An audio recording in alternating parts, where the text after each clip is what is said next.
बालको नमस्कार। रिवीजन के अगले क्रम में अपना चैप्टर है 10वां, प्रकाश परावर्तन तथा अपवर्तन। 10वें पार्ट को पढ़ेंगे अपन। जानते हैं इसमें किस प्रकार से प्रश्न आएंगे। देखें, इस पार्ट के अंदर 1+1+1 3 वस्तुनिष्ठ।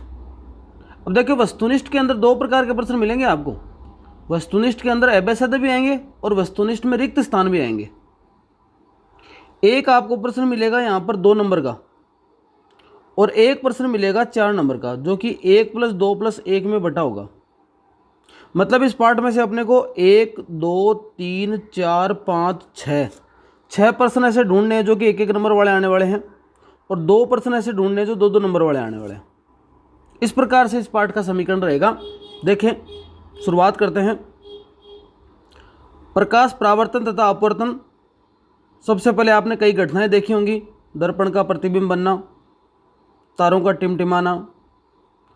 एक परिभाषा यहीं याद रखना, प्रकाश किरण किसे कहते हैं। दूसरी परिभाषा यहाँ याद रखना, विवर्तन किसे कहते हैं। इंग्लिश मीडियम वाले बच्चे अगर देख रहे हैं इसको तो वो किताब ले लें साथ में, उन साथ में अंडरलाइन करते जाएं, उसके बाद में आप उनको याद कर लें। 2 परिभाषाएं बनती हैं यहाँ पर 1-1 नंबर वाले के लिए। तीसरे नंबर पर प्रकाश का परावर्तन। प्रकाश के परावर्तन के नियम लिखिए। प्रकाश के परावर्तन के 2 नियम हैं, ये दोनों नियम याद कर लेना। आपतन कोण परावर्तन कोण के बराबर होता है। अब कई बार इसमें प्रश्न भी बना देता है अगला कि आपतन कोण का मान 40 डिग्री है तो परावर्तन कोण का मान बताइए। आपका आंसर आ जाएगा 40 ही। दूसरा नियम क्या है, आपतन किरण दर्पण के आपतन बिंदु पर अविलंब तथा परावर्तित किरण सभी एक ही तल में होते हैं। ये दूसरी बात। समतल दर्पण द्वारा प्रतिबिंब बना कैसा होता है। इंपॉर्टेंट प्रश्न है, बहुत इंपॉर्टेंट है। समतल दर्पण द्वारा बना प्रतिबिंब सदैव आभासी व सीधा होता है। बहुत बढ़िया। और ये हमें प्रतिबिंब का साइज बिंब के साइज के बराबर ही दिखता है। प्रतिबिंब बनती है, जो इमेज बनती है वो वास्तव में वस्तु के साइज के बराबर ही दिखती है अगर कैसा दर्पण है, समतल दर्पण है तो। आगे देखो, गोलीय दर्पण किसे कहते हैं। ऐसा कोई भी दर्पण जिसका परावर्तक पृष्ठ कैसा है, गोलीय दर्पण कहलाता है। अगला, अब गोलीय दर्पण 2 प्रकार के हो सकते हैं, एक अवतल दर्पण और एक उत्तल दर्पण। गोलीय दर्पण जिसका परावर्तक पृष्ठ अंदर की ओर तथा गोल के केंद्र की ओर वक्रित हो उसे कहते हैं अवतल दर्पण, और बाहर की ओर उसे कहते हैं उत्तल दर्पण। चम्मच देखो आप, चम्मच, तो चम्मच का जो बाहर उभरा हुआ सिरा है ना वो अवतल दर्पण जैसा है, और अंदर का जो सिरा है ना वो है उत्तल दर्पण जैसा। अब देखिए, कुछ परिभाषाएं यहाँ पर है, ये 2 बता रखे हैं। अवतल दर्पण है, उत्तल दर्पण है और अवतल दर्पण है। गोलीय दर्पण के परावर्तक पृष्ठ के केंद्र को दर्पण का ध्रुव करते हैं। सारी परिभाषाएं याद करना। ध्रुव किसे कहते हैं, वक्रता केंद्र किसे कहते हैं, वक्रता त्रिज्या किसे कहते हैं, मुख्य अक्ष किसे कहते हैं। यहां पर सबसे ज्यादा इंपॉर्टेंट है वक्रता त्रिज्या। वक्रता त्रिज्या इसे R द्वारा व्यक्त किया जाता है, और वक्रता त्रिज्या और मुख्य फोकस यहां पर आया पहले, वक्रता केंद्र आ गया, ये वाली आ गई वक्रता त्रिज्या। ये सारी परिभाषाएं याद करनी है आपको एक एक करके। अवतल दर्पण का मुख्य फोकस और उत्तल दर्पण का मुख्य फोकस। गोलीय दर्पण के ध्रुवता मुख्य फोकस के बीच की दूरी फोकस दूरी कहलाती है। अब देखो, अवतल दर्पण तथा अवतल दर्पण का मुख्य फोकस और वक्रता त्रिज्या के बीच में संबंध है। संबंध क्या है, 2f = r। प्रश्न दे दिया कि फोकस दूरी का मान 40 है तो वक्रता त्रिज्या बताइए। 40 दूनी 80 हो जाएगा। फोकस दूरी का मान, वक्रता त्रिज्या का मान 40 है, फोकस दूरी का मान बताइए, तो इसका आधा कर दोगे। इसको याद कैसे करोगे, अपन रोटी खाते हैं ना, रोटी, तो रोटी जैसे मान लो बाजरे की बोलते हैं तो बाजरे की रोटी हो गई, और एफ का मतलब फलका, फलके होते हैं ना, चपाती जिसको बोलते हैं, तो फलके इतने पतले होते हैं कि रोटी से आधे ही होते हैं, या रोटी 2 फलके बराबर होती है, ऐसे याद रख लो। तो 2 फलका बराबर 1 रोटी, 2 फलका बराबर 1 रोटी, याद करना इसको। इसको ऐसे भी लिख सकते हो, और इधर एफ के रूप में लिखो, एफ = r/2। 2 तरह से लिखा जा सकता है। तो एफ दिया हो, आर पूछे तो आर निकाल देना, आर दिया हो एफ पूछे तो एफ निकाल देना। अपर्चर क्या होता है, द्वारक कहता है क्या होता है, वो याद रखना। ये वाला दे रखा है, देखो ये सूत्र दे रखा है। यहाँ से 1 प्रश्न बन सकता है, किसी भी तरह से याद रखना इसको। अब गोलीय दर्पण द्वारा प्रतिबिंब बनना, अब गोलीय दर्पण द्वारा प्रतिबिंब कैसे बन सकते हैं, ये देखो। गोलीय दर्पण दो गए ना, अवतल दर्पण और उत्तल दर्पण। प्रश्न दे सकता है बिंब की स्थिति ऐसी है, प्रतिबिंब की स्थिति ऐसी है, प्रतिबिंब का साइज तो ये बना, प्रतिबिंब की प्रकृति ऐसी बनी। तो अगर बिंब की स्थिति अनंत पर है, क्वेश्चन पूछे कि यदि बिंब की स्थिति अनंत पर है, फोकस दूरी f पर है, तो किस प्रकार की प्रकृति का प्रतिबिंब बनेगा, वास्तविक व उल्टा बनेगा। इनमें किसी पर भी अगला घुमा फिरा के प्रश्न दे देगा। अगर आपका टारगेट पूरे 80 में से 80 नंबर लाना है ना, तब तो क्या करना, आप इनको याद कर लेना। और जिनका टारगेट पास ही करने का है ना, वह इस टॉपिक को छोड़ देना, इस वाले पॉइंट को छोड़ देना। 4 तरह के पॉइंट आएंगे ये, अवतल दर्पण, उत्तल दर्पण, अवतल लेंस, उत्तल लेंस। उन चारों को छोड़ देना जिनका टारगेट केवल पास है, ये थोड़ा टिपिकल पड़ेगा उनके लिए। और जिनका टारगेट पूरे में से पूरे लाना है, वो तो देखने ही देखने। तो इसमें देखो ये लास्ट वाला जरूर याद रखना विशेष रूप से, पी तथा एफ के बीच में कब बनेगा, जब आभासी व सीधा होगा। आगे, अब गोलीय दर्पण द्वारा जो प्रतिबिंब बनते हैं उनका निरूपण कैसे करते हैं। देखो इसमें दे रखे हैं ये सारी पॉइंट जो मैंने अंडरलाइन कर रखे हैं, 1 2 3 और ये 4 पॉइंट दे रखे हैं। 4 ही पॉइंट है, 4 ही डायग्राम है। एक एक पॉइंट को एक एक डायग्राम समझाता है। आप इसको पढ़ लेना एक एक डायग्राम के साथ में, एक एक पॉइंट है। मैं ज़्यादा डिटेल में इसलिए नहीं बता रहा कि फिर समझाने लगूंगा तो फिर लंबा बढ़ जाएगा वीडियो। आप अगर टारगेट पूरे में से पूरा है तो इसको पढ़ लेना, वरना स्किप कर देना। ये सभी डायग्राम इससे संबंधित है। अब सबको ही पढ़ना है, बहुत इंपॉर्टेंट प्रश्न है, बहुत इंपॉर्टेंट प्रश्न है। क्या अवतल दर्पण का उपयोग किसी न किसी रूप में प्रश्न बनेगा। अवतल दर्पण का उपयोग टॉर्च में, सर्च लाइट में, वाहनों के हेडलाइट में किया जाता है। सेविंग दर्पण के अंदर आप नाई के पास जाते हो, सेविंग करवाने जाते हो, तो वहाँ पर अवतल दर्पण का उपयोग होता है। आप इसका याद रखोगे। दंत विशेषज्ञ जो डॉक्टर होते हैं ना, दांत वाले, वो दांत को देखने के लिए कांच रखते हैं, इससे बड़ा प्रतिबिंब बनता है। और सौर भट्टियों में सूर्य के प्रकाश को केंद्रित करने में, इन सब के अंदर अवतल दर्पण का उपयोग किया जाता है। बेहद इंपॉर्टेंट प्रश्न है, सबको याद रखना है। अभी प्रतिबिंब बने थे किसके, अवतल दर्पण के। अब उत्तल दर्पण के प्रतिबिंब सेम ही वही डायग्राम बन रहे हैं। अगले ने यहाँ पर 2 ही बनाए हैं, एक अनंत के ऊपर और एक अनंत तथा दर्पण के बीच में। दोनों ही परिस्थिति में कैसा प्रतिबिंब बनता है, आभासी और सीधा बनता है। तो इसको याद करने में तो कोई दिक्कत नहीं आएगी, जोर नहीं आएगा, आसानी से हो जाएगा। अब यहाँ पर फिर इंपॉर्टेंट प्रश्न बनता है कि उत्तल दर्पण के उपयोग। उत्तल दर्पण का उपयोग वाहनों के पश्च दृश्य में, मतलब हेडलाइट में तो उत्तल दर्पण का अवतल दर्पण का, और साइड वाले ग्लास है ना, उसके अंदर उत्तल दर्पण का उपयोग होता है। क्योंकि क्या होता है, सदा प्रतिबिंब सीधा बनता है, यद्यपि छोटा बनता है। तो साइड ग्लास के अंदर इसका उपयोग किया जाता है, आसानी से पीछे देखने के अंदर। ये वाली बात हो गई। अब गोलीय दर्पण द्वारा परावर्तन के लिए चिन्ह परिपाटी का उपयोग किया जाता है। आपको याद रखना, नई क्रांतीय चिन्ह परिपाटी किसे कहते हैं, परिभाषा याद रखना। ये वाली दे रखी है यहाँ पर, इसको पूरा समझा रखा है। अब यहाँ से प्रश्न बनते हैं, दर्पण सूत्र किसे कहते हैं और आवर्धन किसे कहते हैं। गोलीय दर्पण में ध्रुव से बिंब की दूरी बिंब दूरी कहलाती है, और प्रतिबिंब की दूरी प्रतिबिंब दूरी कहलाती है, और फोकस दूरी f कहलाती है। तो बिंब दूरी, प्रतिबिंब दूरी और फोकस दूरी के बीच में क्या संबंध है, ये संबंध है I/U + I/V = I/F। इस सूत्र को याद रखना है, इससे कई सूत्र सवाल होंगे। आवर्धन की बात आती है तो आवर्धन ज्ञात करते हैं, मैग्नीफिकेशन m ज्ञात करते हैं। तो प्रतिबिंब की ऊंचाई बट्टा बिंब की ऊंचाई, m का सूत्र है h'/h। और यहाँ पर h' और h को इससे भी दिखा सकते हैं, बिंब की दूरी और प्रतिबिंब की दूरी। तो V/U हो जाएगा माइनस में। ये सूत्र भी याद रखना है आपको। अब देखो यहाँ से, आभासी प्रतिबिंब के लिए बिंब की ऊंचाई धनात्मक लेनी चाहिए। आभासी प्रतिबिंब के लिए बिंब की ऊंचाई कैसे लेते हैं, धनात्मक। वास्तविक प्रतिबिंब के लिए बिंब की ऊंचाई कैसे लेनी चाहिए, ऋणात्मक लेते हैं। आवर्धन के मान में ऋणात्मक चिन्ह से ज्ञात होता है कि प्रतिबिंब वास्तविक है। ऋणात्मक चिन्ह का मतलब माइनस आता है तो प्रतिबिंब कैसा है, वास्तविक है। और प्लस आता है तो प्रतिबिंब कैसा है, आभासी है। इसका मतलब आभासी प्रतिबिंब है तो चिन्ह कैसा आएगा, प्लस का। और वास्तविक प्रतिबिंब है तो चिन्ह कैसा आएगा, माइनस का आएगा, है ना। ये वाली बात है। आभास, आभास है ना, आभास का शब्द होता है तो इसका मतलब 2 बार आ रहा है ना, तो यहाँ पर प्लस के अंदर भी 2 डंडे आते हैं। ये वाले याद रखना। अभी कुछ क्वेश्चन है, आप को अगर सूत्र याद है तो क्वेश्चन कर लोगे। देखो इसमें क्या पूछ रहा है, प्रतिबिंब की स्थिति प्रकृति साइज, प्रतिबिंब की स्थिति प्रकृति साइज, ऐसे कुछ क्वेश्चन पूछे ना। इसका मतलब आपको ये सूत्र लगाना है, I/V + I/U = I/F। ये क्वेश्चन आप 1-2 बार सोल्व करोगे, हो जाएंगे। मैं भी सोल्व करवाने बैठूंगा तो वीडियो लंबा बन जाएगा, फिर आप देखोगे नहीं। आप इनको आराम से सोल्व कर लेना। अगर पास ही होने की स्थिति में हो तो छोड़ देना इनको।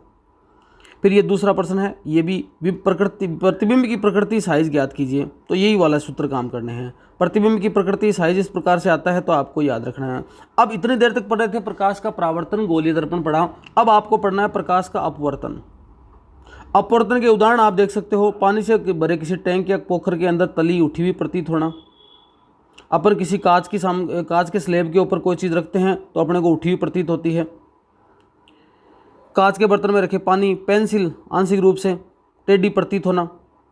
पेंसिल के पानी में डूबने पर आपके पास पहुंचने वाले प्रकाश पेंसिल से पानी से बाहर की तुलना में भिन्न दिशा में आता हुआ प्रतीत होता है। इस कारण पेंसिल मुड़ी हुई दिखाई देती है। किसी पानी के अंदर पेंसिल मुड़ी हुई दिखाई क्यों देती है, ऐसा प्रश्न अगर पूछ ले तो आपको इंपॉर्टेंट के रूप में इसको याद रखना है। आप उत्तर दे दोगे यहाँ से। आगे, कटोरे में पानी डालने पर सिक्का दिखाई देता है, ये भी अपवर्तन का ही नियम है। कांच के आयताकार स्लेब से अपवर्तन। अपवर्तन के कुछ नियम यहाँ पर बता रखे हैं कि इस प्रकार से आयताकार कांच के स्लेब से प्रकाश का अपवर्तन किस प्रकार से होता है।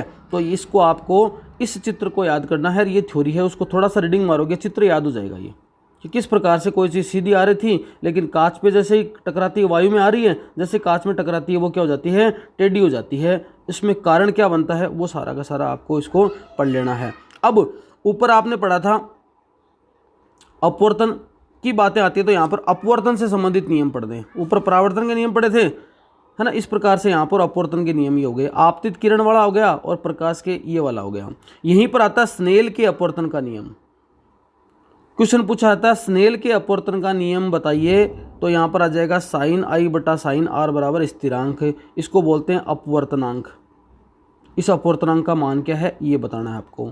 अपवर्तनांक क्या होते हैं इस परिभाषा से समझोगे आप। निर्वात में प्रकाश का वेग सबसे ज़्यादा होता है 3 × 10⁸ मीटर प्रति सेकंड। प्रश्न किसी न किसी तरीके से पूछा जा सकता है। जो प्रकाश के किसी भी माध्यम में हो सकने वाली द्रुततम चाल है, मतलब प्रकाश किसी भी माध्यम में सबसे तेज अगर चल सकता है तो वो चलता है निर्वात में। और कांच या पानी में ये क्या कर जाती है, घट जाती है। तो सबसे कम प्रकाश की जो वेग है ना वो कहाँ पर होगा, आपके पानी या कांच के अंदर। सबसे ज़्यादा कहाँ पर, निर्वात में। बीच की स्थिति में वायु में। तो निर्वात में सबसे ज़्यादा, वायु में थोड़ा कम, और कांच और प्रकाश में, कांच और पानी के अंदर सबसे ज़्यादा कम। अब ये तुलनात्मक बात करें कि पहले इधर आ रहा था, देखो मान लो यहाँ पर वायु में आ रहा है और वायु के बाद में कांच में घुस गया, तो क्या परिवर्तन आया, उसके लिए सूत्र निकालते हैं N/2 माध्यम फर्स्ट में प्रकाश की चाल और माध्यम सेकंड में प्रकाश की चाल। तो इनमें दो में जब अपन निरपेक्ष निकालते हैं तो ये जो अपवर्तनांक निकलता है उसको बोलते हैं निरपेक्ष अपवर्तनांक। जैसे Nm वायु में प्रकाश की चाल और माध्यम में प्रकाश की चाल। वायु में प्रकाश का वेग तथा जल में प्रकाश के वेग का अनुपात 1.33 है। इसी प्रकार क्राउन कांच का अपवर्तनांक होता है 1.52। क्राउन कांच वाला याद रख लेना, बाकी को याद करने की जरूरत नहीं है। ठीक है, ये वाली बात हो गई। क्राउन कांच रख लेना, थोड़ा हीरा और वायु, ये 2-3 देख लेना। आगे देखो, गोलीय लेंसों द्वारा अपवर्तन। इतनी देर पढ़ रहे थे अपन दर्पण, अब आता है आपके लेंस।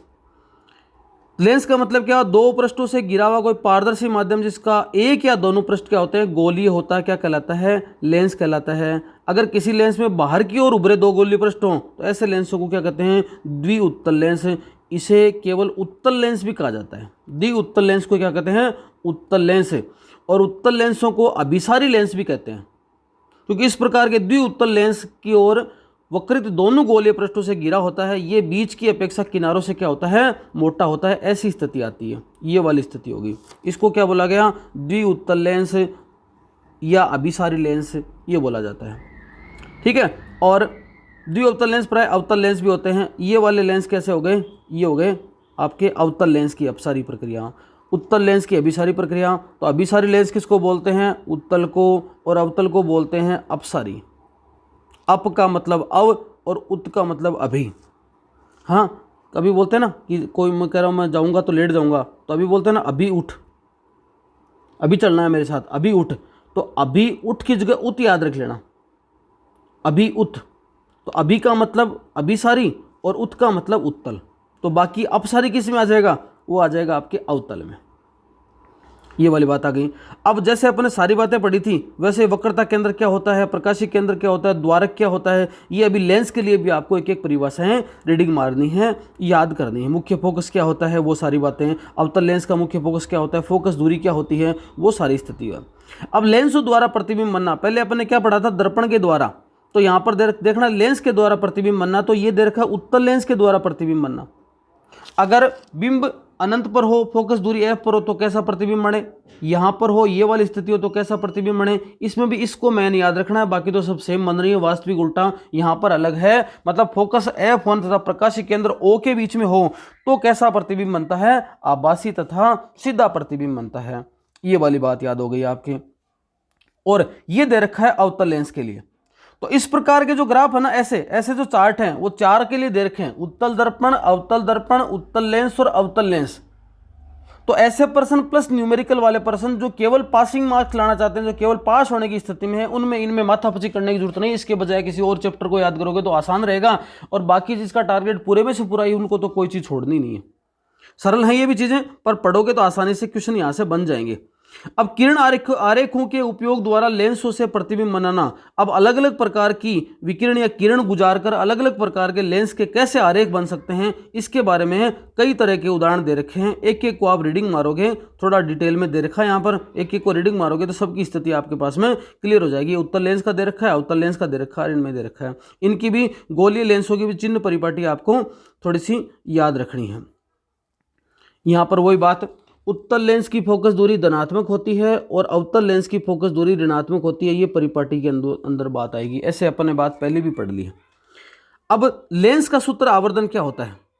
लेंस का सूत्र 1 minus we minus 1/v minus 1/u बराबर f।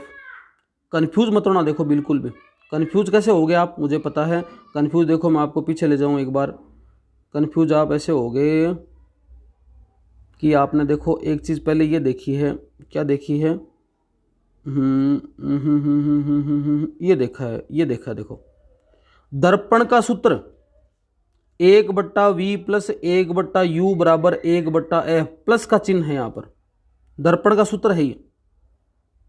और जैसे ही आप यहाँ पर पहुँचोगे कहाँ पर, लेंस के सूत्र में, तो दर्पण के और लेंस के सूत्र में इतना ही अंतर है कि लेंस के सूत्र में आपको प्लस का चिन्ह नहीं मिलेगा, माइनस का मिलेगा। 1/v माइनस 1/u बराबर 1/f। और इसी में अगर प्लस लग जाता 1/v प्लस 1/u बराबर 1/f, ये हो जाता दर्पण का सूत्र। ऐसे ही वहां पर ये क्या निकल रहा था, आवर्धन, ये वाली h'/h v/u, वहां पर माइनस का चिन्ह लग रहा था, आपको याद आ रहा तो उसके सूत्र में क्या था, m बराबर माइनस v/u दर्पण का था, जबकि इसके अंदर क्या दे रखा है, m बराबर v/u। अंतर याद रखना। तो लेंस का आवर्धन कैसे निकालते हैं और दर्पण का आवर्धन कैसे निकालते हैं, मैग्निफिकेशन कैसे निकालते हैं, ये वाले दे रखी है। अब यहां पर देखो न्यूमेरिकल प्रश्न आए ना, तो ध्यान देना, लेंस का पूछ रहा है कि दर्पण का पूछ रहा है, क्योंकि लेंस का और दर्पण में आपके सूत्र गड़बड़ कर दोगे। लेंस का पूछे आप माइनस का सूत्र लगाओगे, 1/v माइनस 1/u बराबर 1/f, ये आपका लेंस का है। और 1/v प्लस 1/u बराबर 1/f, ये दर्पण का है। ठीक है, ये वाली बात हो गई। तो दर्पण में देखो दो चीजें होती हैं ना, आप आपके सामने खड़े, दर्पण के सामने खड़े हो, लेंस में लेंस अकेला, तो दर्पण के सामने आप खड़े हो तो एक आप और एक सामने खड़े हो, ऐसे प्लस लगाना है, मतलब दर्पण की बात है। तो अब यहाँ पर देखो लेंस की चाल चल रही है, तो 1/v माइनस 1/u बराबर 1/f, इस तरह से सूत्र लगेगा और ऐसे क्वेश्चन आ जाएगा। किस प्रकार का प्रतिबिंब बनता है वो ये दिखाता है। अगर धनात्मक चिन्ह आता है तो प्रतिबिंब सीधा व आभासी होता है, और ऋणात्मक चिन्ह आता है तो अलग प्रकार का बनता है। ऋणात्मक चिन्ह आता है तो ये अलग बनता है। ऋणात्मक चिन्ह दर्शाते हैं कि प्रतिबिंब कैसा बन रहा है, उल्टा व वास्तविक। ये बातें भी उल्टी पलटी हैं, दोनों ध्यान रखना। लेंस की क्षमता का कैसे ज्ञात करते हैं, क्वेश्चन आएगा, लेंस की क्षमता किसे कहते हैं, कैसे ज्ञात करते हैं, इसका मात्रक क्या है, डायोप्टर है। P बराबर पावर का मतलब P बराबर 1/f। ये उत्तल लेंस की क्षमता धनात्मक होती है और अवतल लेंस की क्षमता ऋणात्मक होती है। इन कुछ पॉइंटों में जो कंफ्यूज हो ना, उनको आप एक कॉपी में लिख लेना, उसके बाद कंफ्यूजन दूर करना, कहीं गलत मत कर देना। उत्तल लेंस की क्षमता धनात्मक, उत्तल, और अवतल की ऋणात्मक। यहां पर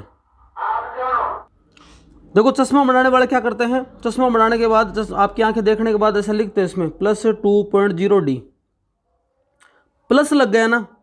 इस प्लस का मतलब क्या है कि वो लेंस उत्तल लेंस लगा हुआ है आपके, और अगर माइनस लगता है यहाँ पर तो इसका मतलब क्या होता है, माइनस 2.5 डिग्री दे रखा है, इसका मतलब आपके कौन सा लेंस लगा है, अवतल लेंस का। और फोकस दूरी भी निर्धारित हो जाती है 0.50 0.40 माइनस में। तो अगर प्लस चिन्ह लगता है चश्मा बनाने के दौरान लिखा जाता है प्लस का, इसका मतलब उत्तल लेंस लगा है, उत्तल प्लस उत्तल, और माइनस हो इसका मतलब अवतल लेंस लगा होता है। इन चीज़ों में कंफ्यूज मत होना, सभी को एक साथ में देखना। ये सब पूरा पार्ट है, ज़्यादा लंबा चौड़ा नहीं है, एक बार रीडिंग मार लेना। और जो वैसे वाले पर्सन हैं, कैसे, जो उत्तल दर्पण, अवतल दर्पण, उत्तल लेंस और अवतल लेंस वाले और न्यूमेरिकल वाले, वो आपका टारगेट पूरा है 80 में से 80 का, तब आप उनको एक बार ढंग से देख लीजिए। पर्सन तो एक ही आएगा 2 नंबर का घूम फिर के। धन्यवाद।